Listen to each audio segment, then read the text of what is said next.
Hello welcome back to the new reaction video. और अभी जिस वीडियो के ऊपर हम लोग रिएक्ट करने वाले हैं उस वीडियो का टाइटल है। Why China don't like India?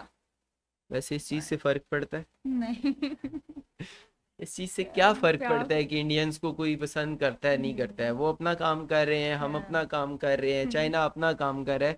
But video देखते हैं कि ये इसमें फैक्ट्स क्या हैं, क्यों वैसे इसके लिए बहुत सारी वजूहत मुझे भी पता है, आपको भी पता होंगी, चाइनीज़ को भी पता होगी। तुम्हें पता है? नहीं, मुझे नहीं पता, वो वीडियो में देखेंगे पता नहीं, चलेगा। मतलब चाइनीज इंडियंस को क्यों नहीं पसंद करते या इंडियंस चाइनीज को क्यों नहीं पसंद करते? नहीं। नहीं पता। ना। वो एक वीडियो में देख बहुत कर पता प्रॉब्लम है भाई। आपको अगर पॉलिटिक्स का नहीं पता, हम्म। आपको अगर जियोग्राफी वगैरह का नहीं पता तो फिर बहुत प्रॉब्लम है। लेट्स गो स्टार्ट करते हैं। आपको पता है तो आप जरूर वो बताइएगा। तो बताएंगे, उनको पता है। तो लेट्स गो स्टार्ट करते हैं वीडियो को और देखते हैं कि क्या वजह है। चैनल को सब्सक्राइब नहीं किया तो वो भी लाजिम कर लीजिए। History is written by the victors. ये कहावत आपने कभी ना कभी सुनी होगी और आज जब हम हिस्ट्री पढ़ते हैं तो लगता है कि ये काफी हद तक सच भी है। हर कंट्री की टेक्स्ट बुक में आप देखोगे कि वहाँ इंडिपेंडेंस के बाद जिस पॉलिटिकल पावर का राइज हुआ उसने ही इतिहास के किताबों में खुद को एक हीरो की तरह पोर्ट्रे किया है, including India. Even north Korea जो एक गरीब और अनडेवलप्ड कंट्री है जहां की पॉलिटिकल पार्टी ने देश की ऐसी की तैसी करके रखी है, वहां भी इतिहास के टेक्स्ट बुक्स में किम जोंग उन और उसकी यार ऐसा ही है ये टेक्स्ट बुक्स वाला जो सीन है ना, ये बहुत घटिया काम है। पाकिस्तान के अंदर भी ऐसे ही है। मतलब झूठ भर भर के डाला हुआ है कि यार हमने ये कर दिया, हमने वो कर दिया। बल्कि आज अगर हम लोग पाकिस्तान की कितनी ऐसी टेक्स्ट बुक्स हैं जो कि उठा के देखते हैं जिनके अंदर जो बच्चों को पढ़ाई जाती हैं, बेसिकली उनकी बात हो रही है, तो उनके अंदर यही लिखा हुआ होता है कि भाई हमारी जिस कंट्री के साथ भी वॉर हुई और हमने हमने उनको वो वॉर्स वॉर जीती हुई जीते हैं, हैं। हमने उनको बिल्कुल ख़त्म कर दिया, तबाह कर दिया। तो दो दो साइडें हमें नज़र आती हैं। एक तो वो साइड जो हमें बुक्स में मिलती है, एक वो साइड जो रियलिटी रियलिटी बेस्ड में। हैं। और हमारे अपने ही ऐसे ऐसे जनरल्स की या उन लोगों की लिखी हुई बुक्स हैं बुक्स जिन्होंने है। खुद उस टाइम पे वो चीज़ें देखी हुई हैं। तो चलो। फैमिली अफसोस को होता है। एक हीरो की तरह दिखाया जाता है। और दोस्तों यही सेम चीज नॉर्थ कोरिया का पड़ोसी देश यानी कि चाइना भी करता है। देखो चाइनीज टेक्स्ट बुक्स में सी जिनपिंग और कम्युनिस्ट पार्टी को चाइना की ग्रोथ का क्रेडिट दिया गया है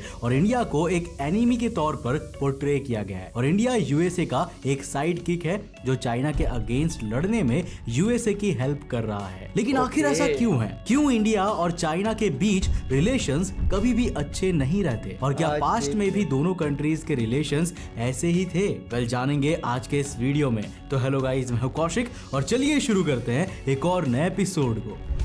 दोस्तों नेबरिंग कंट्रीज होने की वजह से इंडिया और चाइना के बीच ट्रेड रिलेशंस बहुत ही पुराने हैं। इंडस वैली सिविलाइजेशन जो आज से 3300 बीसीई पहले स्टैब्लिश हुई थी, उसके साथ भी चाइनीज ट्रेडर्स ट्रेड किया करते थे। चाइना की कई आर्कियोलॉजिकल साइट्स में एच्ड कार्नेलियन बीड्स मिले थे जो एक तरह की माला थी जिसको इंडस वैली सिविलाइजेशन के लोग मैन्युफैक्चर किया करते थे। इसके बाद आचार्य चाणक्य, जिनका टाइम पीरियड 350 से लेकर 283 बीसीई का था, उनके ग्रंथ अर्थशास्त्र में चाइनीज सिल्क का जिक्र मिलता है। चाइनीज हिस्टोरियन सीमा कियान और एक्सप्लोरर जांग कियान के रिटन रिकॉर्ड्स में सिंधु रिवर का मेंशन मिलता है। बुद्धिज्म जो आज 33% पॉपुलेशन के साथ चाइना का मेजर रिलीजन है, वो भी फर्स्ट सेंचुरी में इंडिया के जरिए ही चाइना में पहुंचा था। बुद्धिज्म को बाद में बोधि धर्मा नाम के एक मॉन्क ने बहुत तेजी से चाइना में स्प्रेड किया था और फर्स्ट सेंचुरी के बाद से कई इंडियन स्कॉलर्स और मॉन्क्स चाइना जाते थे,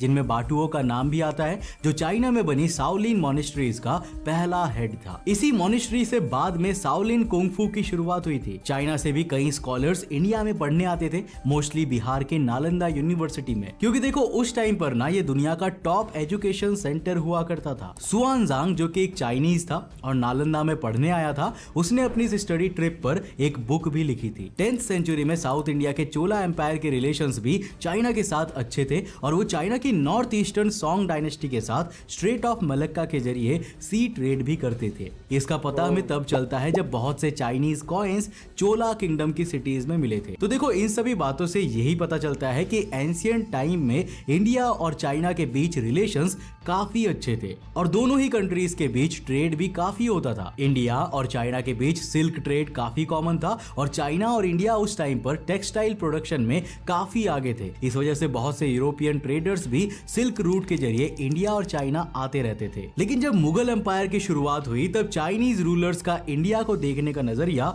थोड़ा बदल गया। वो केवल साउथ इंडिया को ही अब इंडिया मानते थे और साउथ के ही विजयनगर एम्पायर और बाकी किंगडम्स के साथ ट्रेड किया करते थे। अब देखो, चाइनीज लोग ना मुगल्स को पसंद नहीं करते थे। इसका रीजन ये हो सकता है कि मुगल तिमूर के वंशज थे और तिमूर मंगोल्स का वंशज था। वही मंगोल्स जिन्होंने चाइना पर अपने 74 इयर्स के रूल में ही 2.5 करोड़ लोगों को मार दिया था। इसलिए चाइनीज और मुगल्स के बीच आपको कोई खास ट्रेड हिस्ट्री भी देखने को नहीं मिलती। इसके बाद जब ब्रिटिशर्स आए तो चाइनीज ने उनको भी एक इन्वेडर की तरह ही देखा। हालांकि ब्रिटिशर्स के इंडिया पर कब्जा करने के बाद भी ब्रिटिशर्स की तरफ से ट्रेड चलता रहा। हालांकि चाइना ये अच्छे से देख चुका था कि कैसे यूरोपियन पावर्स दुनिया के बाकी हिस्सों को अपनी कॉलोनीज बना रही है और कैसे ब्रिटिशर्स ने ट्रेड के बहाने इंडियन सबकॉन्टिनेंट पर कंप्लीट कंट्रोल कर लिया है। और सिर्फ चाइना ही नहीं, जापान में भी इंडिया का एग्जांपल देखकर लोगों को यह समझ में आ जाता था कि अगर तुम वेस्टर्निज्म को अपनी कंट्री में आने दोगे तो तुम्हारा देश भी यूरोपियंस की कॉलोनी बन जाएगा। अब जापान ने तो साल 1603 में यूरोपियंस के लिए अपने बॉर्डर ही क्लोज कर दिए थे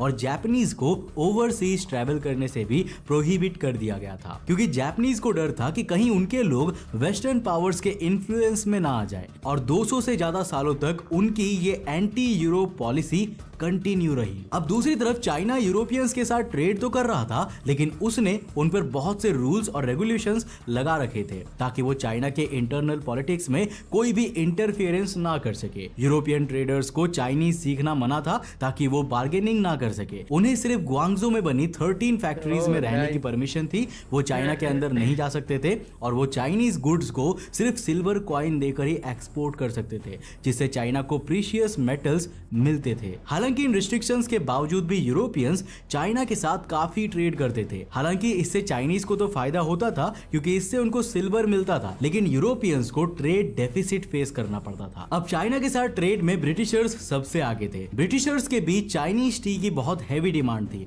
इस ट्रेड डेफिसिट को काउंटर करने के लिए ब्रिटिशर्स ने एक बहुत ही अच्छा तरीका निकाला और वो था यानी ब्रिटिशर्स ने चाइना में ओपियम बेचने का सोचा। ये अर्ली 18th सेंचुरी का टाइम था और इस टाइम तक ब्रिटिशर्स ने इंडिया के बड़े एरिया पर अपना कंट्रोल कर लिया था, तो उन्होंने ओपियम की प्रोडक्शन के लिए इंडिया को चुना। इंडिया के गैंगेटिक प्लेन के आसपास के एरिया में यानी उत्तर प्रदेश, बिहार, ओडिशा और बंगाल में ओपियम की खेती शुरू हुई। बंगाल में ओपियम ट्रेड मुगलों के टाइम से ही होता था, तो ये इंडिया में प्रोड्यूस होता था और ईस्ट इंडिया कंपनी इसको इंडियन फार्मर से अल्ट्रा लो प्राइसेस में खरीद कर चाइनीज ट्रेडर्स को बेचते थे और बदले में उनसे सिल्वर ले लेते थे। और इसी सिल्वर का यूज वो चाइना से टी, सिल्क और बाकी गुड्स को परचेस करने के लिए करते थे। तो साल 1838 में ब्रिटिशर्स ने 14 लाख केजीज चाइना में सेल किया था और 19th सेंचुरी के एंड तक करीब 40 मिलियन यानी कि 4 करोड़ लोग चाइना में ओपियम के एडिक्टेड हो चुके थे। लेकिन साल 1796 में ना चाइना की किंग डायनेस्टी ने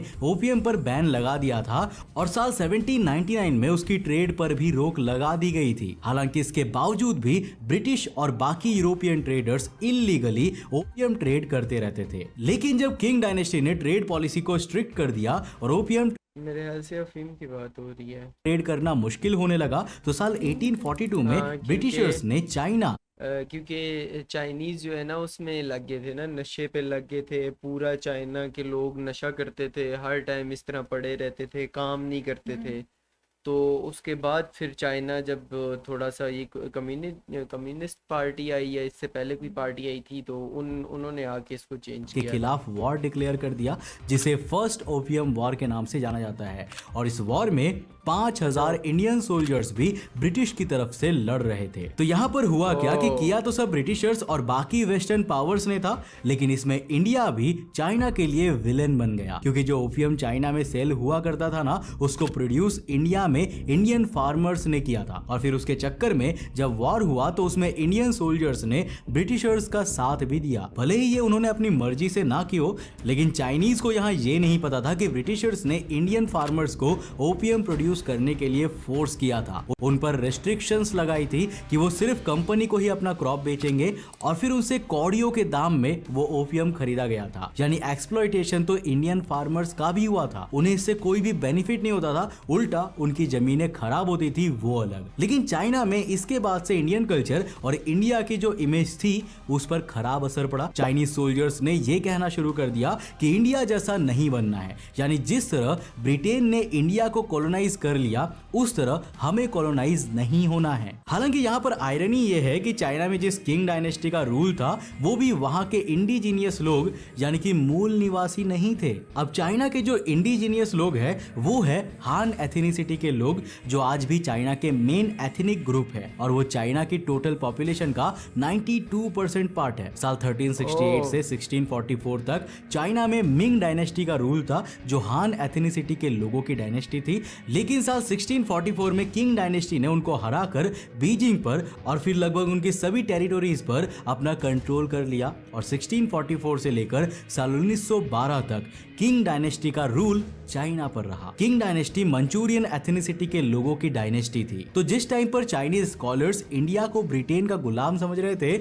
उस टाइम पर वो खुद किंग डायनेस्टी के गुलामी में थे। एनीवेज, इंडिया और चाइना के बीच डिस्प्यूट में ब्रिटेन का ही एक और इम्पोर्टेंट रोल था। देखो, इंडिया और चाइना के बीच ना आज दो में यार जहाँ भी मतलब देखो ना कि ब्रिटिश ने ही का गंद कसूर है।